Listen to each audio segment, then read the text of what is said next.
Our peers have lived experience, and they have gone through those systems, so they know how to break down those barriers. They know how to move through those and help and assist and help people feel good about themselves so that they continue to move forward in their recovery. And you hear too that we want people to move forward. We don't want people to stay right where they are, even though we strive to meet people where they are.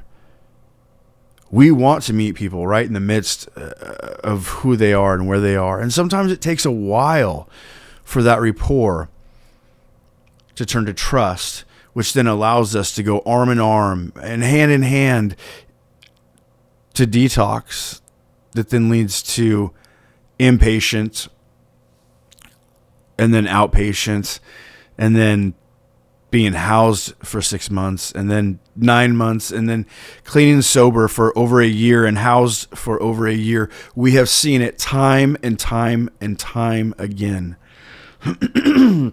This is not a one-size-fits-all solution. And we need, number one, more housing, affordable housing.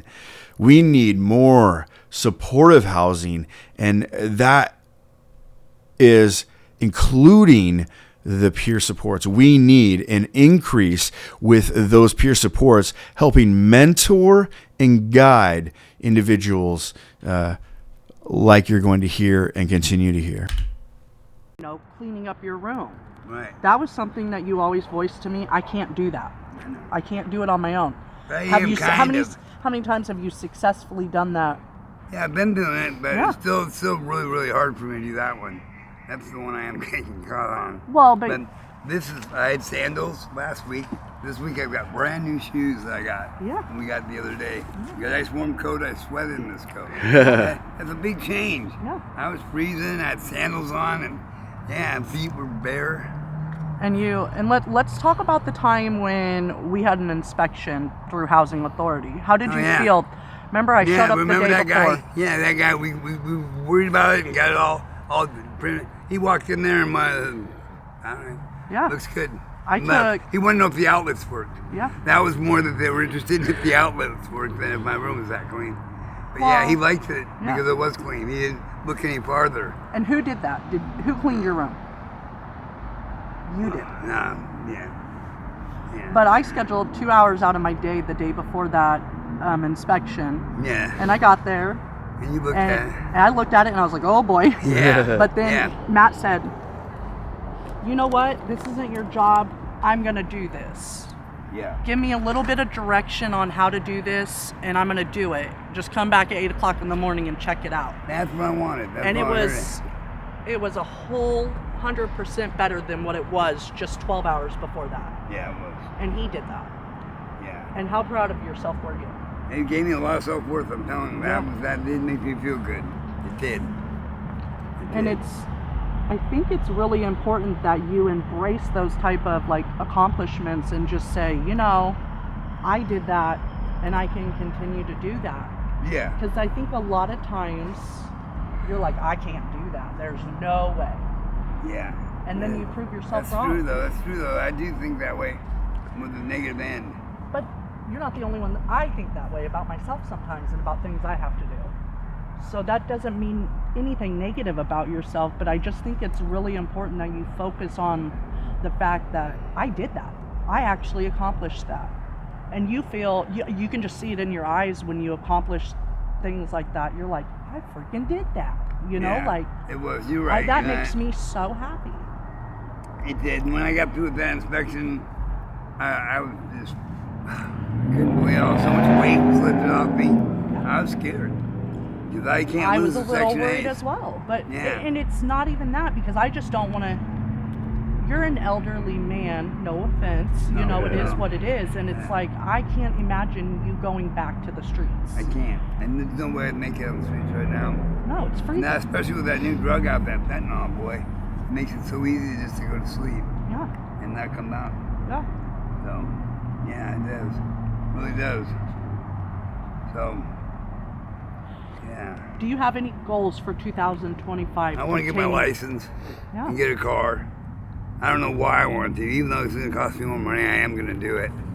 Yeah, I do want to get a license and so I can at least have another place to stay. If I did get kicked out of that place for some reason, I'd have some place I could stay, you know? Yeah. Where now I have no place again still.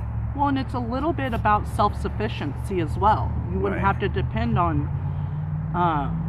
everybody else for rides and, Yeah. oh my gosh, we're not available to take you to get a food box, and then you just feel like, well, I'm screwed. Well, I went there. No, I went there Saturday myself on the bus. I'm really proud of you. And that was hard. That was a hard one because they gave me a lot of food. Remember? Yeah. And I found out a milk crate fits right in that stroller that I got. Yeah. And then whop I went and got some food, and that was good. I'm really proud of you for that, actually, because I think that's something me and you struggle with is. Sometimes I'm not always available. Well, yeah, going from 15 people to 45 people has not helped me at all. Well, I don't have 45 people, but I do have 10 more than I once did. Right, and that's how can they do that? Please tell me, explain that. You're the boss. How can they do that? Because we need more time than we're getting more or less out of these people. And then you get more people in there, I got less time. Yeah. It gets them frustrated sometimes, it does. Matt, this is a great question and a great conversation. A lot of this has to do with funding. Mm-hmm. We, unfortunately, here's the thing that if we don't have the funding, then we're not able to do anything. Right. And to be able to have the funding, our peer support staff, like Angela, have to not only carry a certain number of a caseload, which I believe yours is at 25 now. Mm-hmm. It was at 15, right? It was at 15. Now it's at 25, and within that, but if we're not able to get the outcomes with individuals and do that, then we're not able to continue to move on because there's documentation that has to happen as well. Right. Our funding and the way that Angela gets paid and the way that all of our staff do is through outcome-based payments. That means that all the work that she did with you to get you housed, those hours she wouldn't get, the agency wouldn't get paid $1 for if you actually didn't get housed. Yeah. Wow. And that was the outcome, and the reason that she was able to get payment in from that is because not only because of her work, but because of your work and doing what you did and moving forward. And so it's kind of a roundabout way. Yes, it's taxpayer dollars through Medicaid that we're serving. However, you paid into taxes over the years, right? And it's that money is actually paying Angela. As a peer support. You can hear her story online as well. In fact, the next podcast is all about her. And with that, it pays her and gives her a living wage for her and her family, right? But it's also helping you out as well. Yeah. And if we don't help you out and we don't have those outcomes, guess what? The agency doesn't get paid because that means that they're not doing what they should be doing. Yeah. And unfortunately, there's required documentation that has to happen for that, and that's what takes up a lot of their time. In fact, and if you had 10 more people, you're gonna have more documentation, and it's gonna take more time. 100%. There's no gonna be time for me. Yep. Well, in our hope and what I see, Matt, is we use what's called a progressive engagement treatment model. So what that means is Angela was around you a lot and doing a lot with you in the very first, because you needed it, but she's backed off a little bit, right? Right. She's backed up a lot. But anyway, the Section 8 housing, the filling out that paperwork, I couldn't do it on my own. Yeah. It's just too complicated for me to do.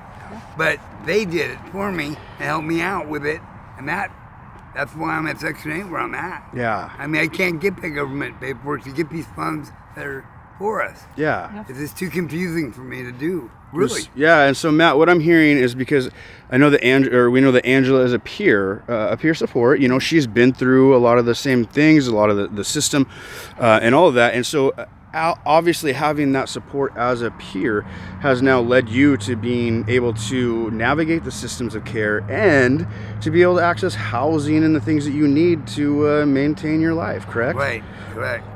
Now I got 6 more months and then I can go anywhere with my Section 8, and that's what I want. Yeah. You know, to where I can pick and choose when I want to get a house somewhere. And that's something we struggled with at the beginning. Oh boy. I didn't understand that. Did we go round? Yeah, I didn't understand that at all. It was just really complicated for me. And then to go to those meetings, I had to go down there. Oh my God. Yeah. I don't understand it when they talk. They talk in that government confusing government babble, language. yeah. Yeah. You can't figure it out.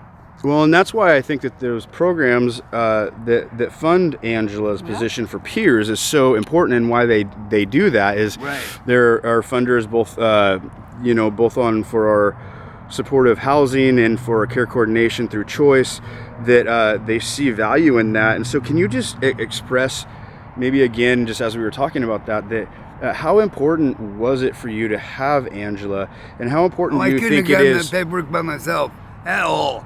That paper was too confusing for me. They want more than just your name and who you are. They wanted lots of other stuff. There's another good program right there. There's the behavioral health people for the police department. They kept me out of jail 2 different times. When I supposedly picked up a scooter I thought was stolen. Yeah. It turned out to be the mayor's son. Oh my God! They had pictures in every police car like this of me with the lanyard and the dog taking the scooter, and they wanted to know who I was. And they But it was kept by the trash can. They went ahead and returned it and told them not to put me in jail. I'm doing good. Yeah. So that's one program too that I've come a long way. Let me tell you, Yeah. a long You've way. come a very long Yeah. way. From where I used to be. Yeah, I have.